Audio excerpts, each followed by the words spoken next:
CBT 2023 विज्ञान। अपन बात कर रहे थे क्लास नंबर 3 के बारे में।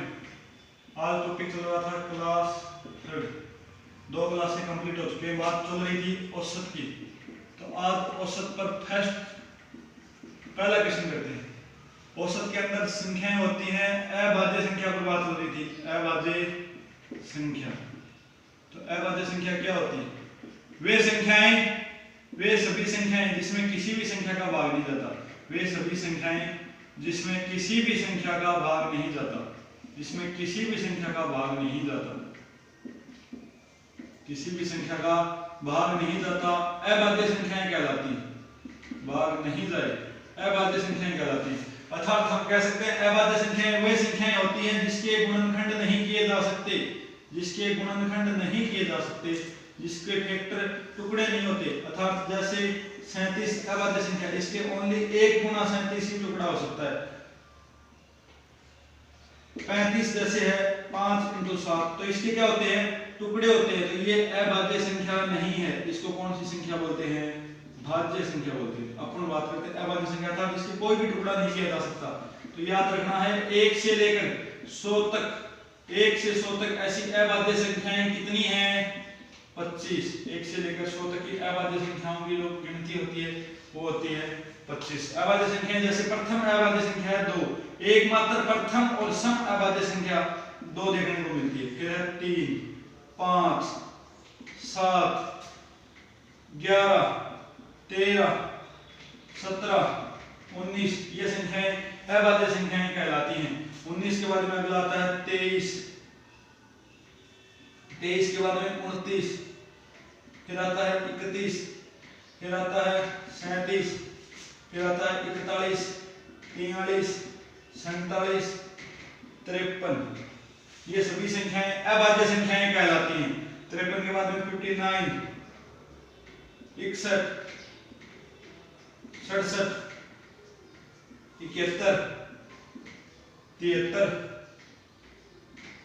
79, 83, 89 और 97। इस प्रकार अभाज्य संख्याओं की 2, 4, 6, 8, 1, 2, 3, 4, 5, 6, 7, 8, 16, 38, 24 और 1, 25 अभाज्य संख्याओं की जो गिनती होती है वो कितनी होती है? 25 होती है। क्वेश्चन आता है 1 से लेकर 100 तक अभाज्य संख्याएं होती हैं 25। इसके बाद में आपको एक क्वेश्चन और याद रखना है कि 1 से कहीं पर भी कोई भी आ जाए या 1 से आ जाए, मैं कह सकता हूं किसी भी लगातार कोई भी लगातार 5 संख्याओं को यदि अपन गुणा करते हैं, लगातार 5 संख्याओं को यदि गुणा करते हैं, लगातार 5 संख्याओं को यदि गुणा करें तो उनका गुणनफल का जो इकाई अंक होता है, इकाई अंक क्या होता है? किसी भी संख्या का लास्ट डिजिट, अंतिम अंक लगातार 5 संख्याओं को गुणा करने पर जो इकाई अंक आता है वो आता है 0। ये बात याद रखनी। लगातार किसी भी 5 संख्याओं को गुणा करने पर इकाई अंक 0 आता है। जैसे मैं एग्जांपल की बात करता हूं 6 × 7 × 8 × 9 और 1 और 5, ये लगातार 5 संख्याएं होंगी। इनको गुणा करने पर इकाई अंक 0 कैसे आएगा? 5 को जब 8 से गुणा करूंगा तो 8 जो 40 की बिंदु, इकाई अंक 0 तो आना है। इकाई अंक में क्या आता है? 0 आता है। तो अब क्वेश्चन बनने लगा है कि लगातार 5 संख्याओं को यदि गुणा करो तो इकाई अंक क्या आता है? 0।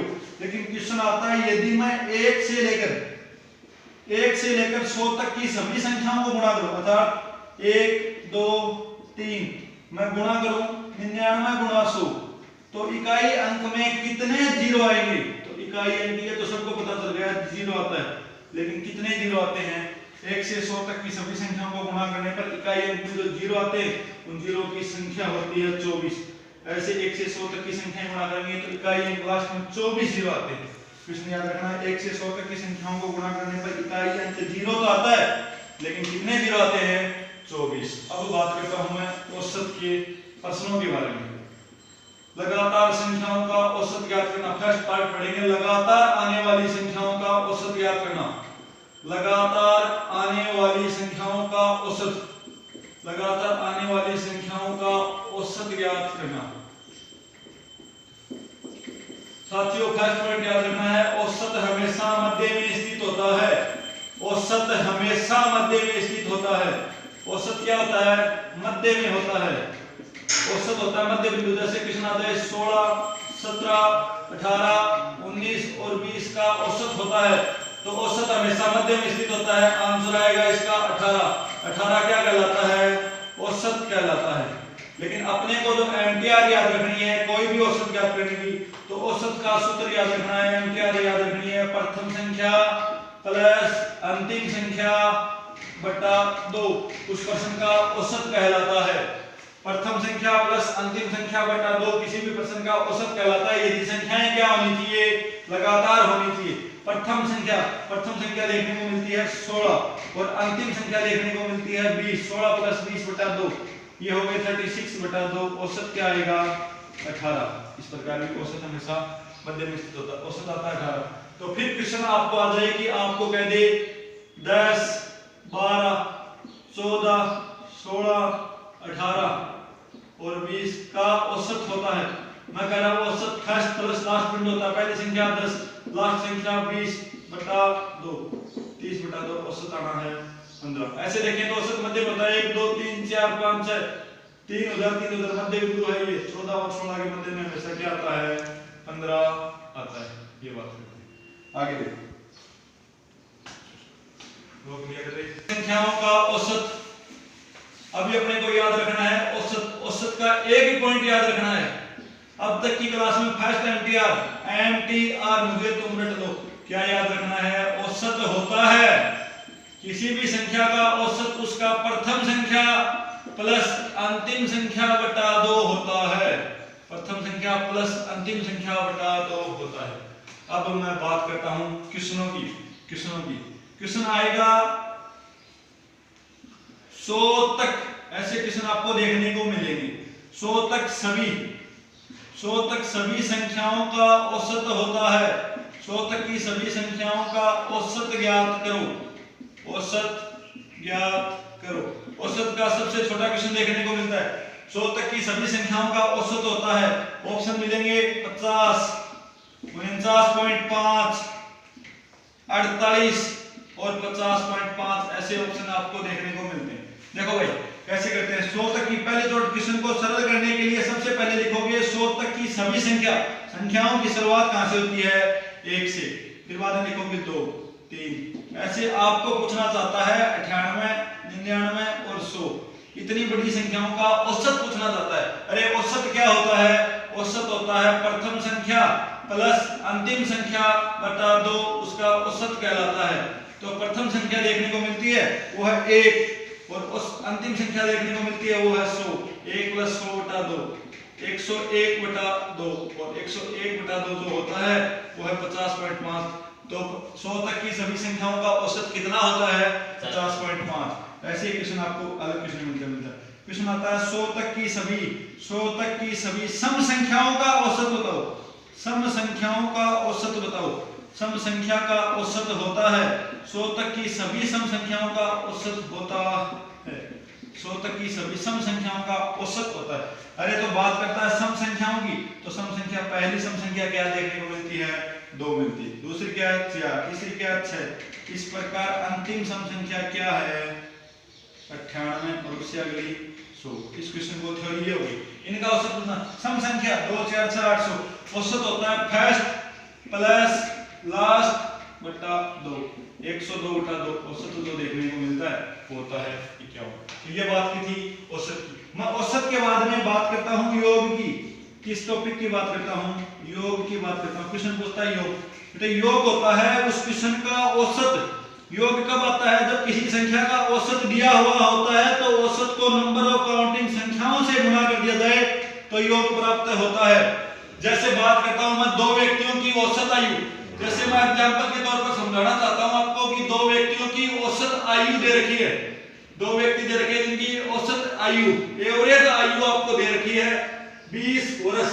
ये कहना चाहता है 20 वर्ष एक व्यक्ति की है, 20 वर्ष दूसरे के। व्यक्तियों की संख्या कितनी है? 2। 20 इसकी है, 20 इसकी है। तो योग बताओ। तो क्वेश्चन पूछेगा योग बताओ। अरे योग क्या होता है? 20 प्लस 20 40। मैं इस सूत्र को योग को सीधा समझा सकता हूं। योग आया कैसे? ये 2 व्यक्ति का औसत कितना दे रखा था? 20। उसको व्यक्तियों की संख्या से गुणा कर दो, सीधा आ जाएगा 2 व्यक्ति 20 व्यक्तियों की संख्या थी 2, 20 गुना 2 कितना आया 40 आता है। यदि व्यक्ति 3 होते तो आप एक 20 और लगाते, 20 20 20 3 बार लिखते। व्यक्ति 5 होते तो 20 20 20 20 5 बार लिखते। इससे बेटर है कि इसको सीधा 5 से गुणा कर देते। तो यही क्वेश्चन यहाँ पर देखने को मिलता है। अपने को दिखाना है कि किसी भी संख्या का योग क्या होता है। यदि उसका औसत पता है तो नंबर ऑफ काउंटिंग उसमें कितनी संख्याएं हैं उनसे गुणा कर दो, योग प्राप्त किया जा सकता है। तो आपको ये क्वेश्चन देखने को मिलता है। इस क्वेश्चन का काफी बनाया हुआ है कि 100 तक की सभी सम संख्याओं का योग बताओ। औसत नहीं बताओ, क्या बताओ 100 तक की सभी सम संख्याओं का योग होता है। ऐसा क्वेश्चन आपको देखने को मिलता है। 100 तक की सभी संख्याओं का योग होता है।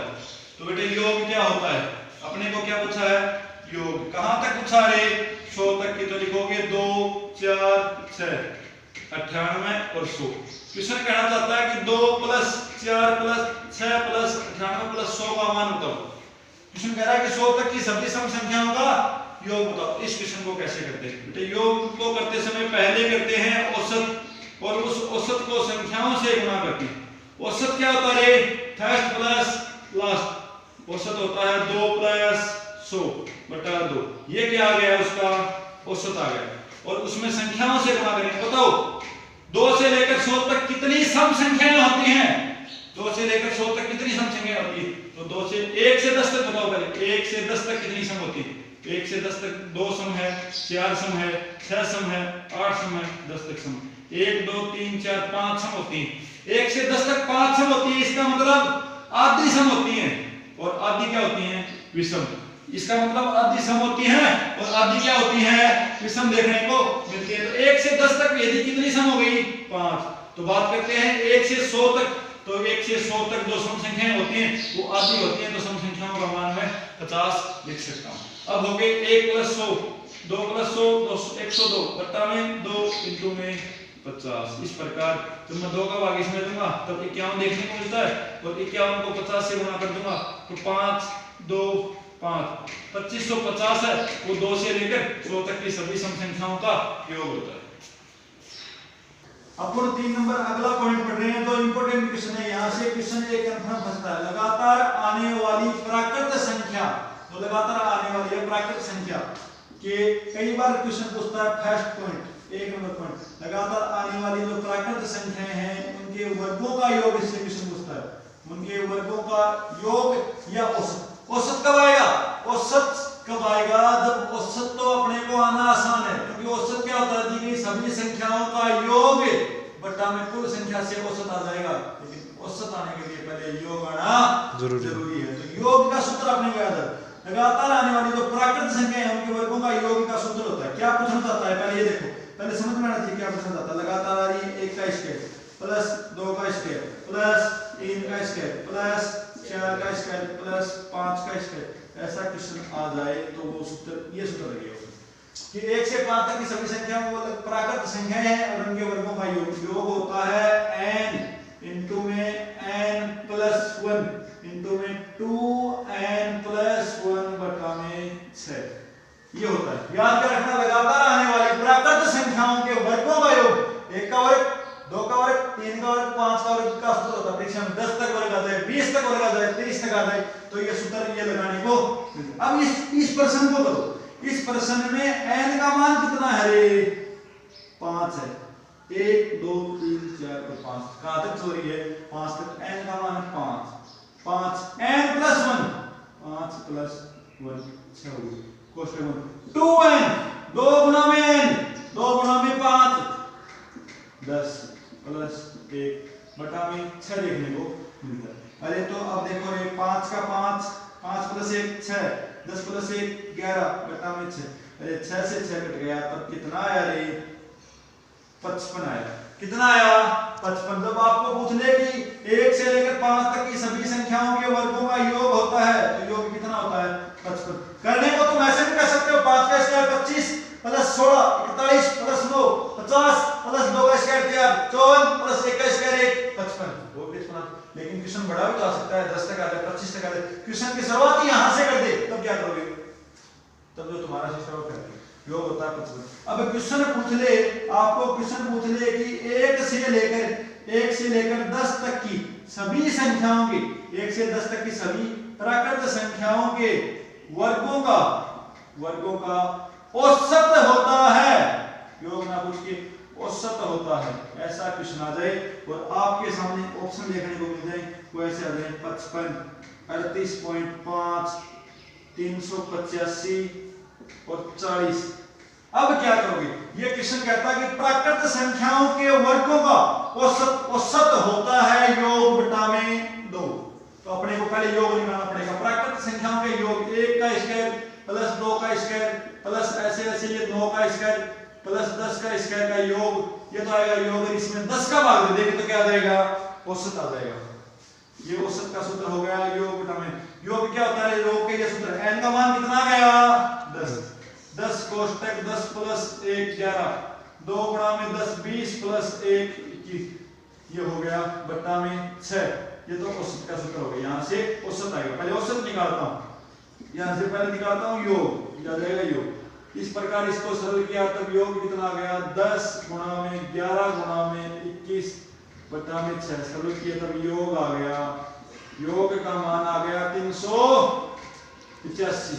और मेरे को पूछा है औसत, तो बेटे औसत क्या होता है? औसत होता है योग के अंदर n का भाग दे दे। 385 10 संख्याओं का योग था और n का मान 10 था, तब औसत जो देखने को मिलता है वो होता है 38.5। तो अपने को याद रखने का पॉइंट है, लगातार आने वाली प्राकृत संख्याओं के वर्गों का योग होता है n × n + 1 2n + 1 बटे 6। इसी प्रकार 2 नंबर पॉइंट बनता है यहाँ से प्राकृत संख्याओं के घनों का योग। प्राकृत संख्या जो लगातार आ रही है, प्राकृत संख्या जो प्राकृत संख्या लगातार आ रही है, उनके प्राकृत संख्या के क्यूब। घन का क्या मतलब होता है? क्यूब 3 घात का योग होता है। प्राकृत संख्याओं के घनों का योग क्वेश्चन कहना चाहता है 1 का घन प्लस 2 का घन प्लस 3 का घन। इस प्रकार ऐसे n का घन, किसका घन है? n 5 तक चल सकती है, 6 तक चल सकती है, 10 तक चल सकती है। n का घन क्या होता है?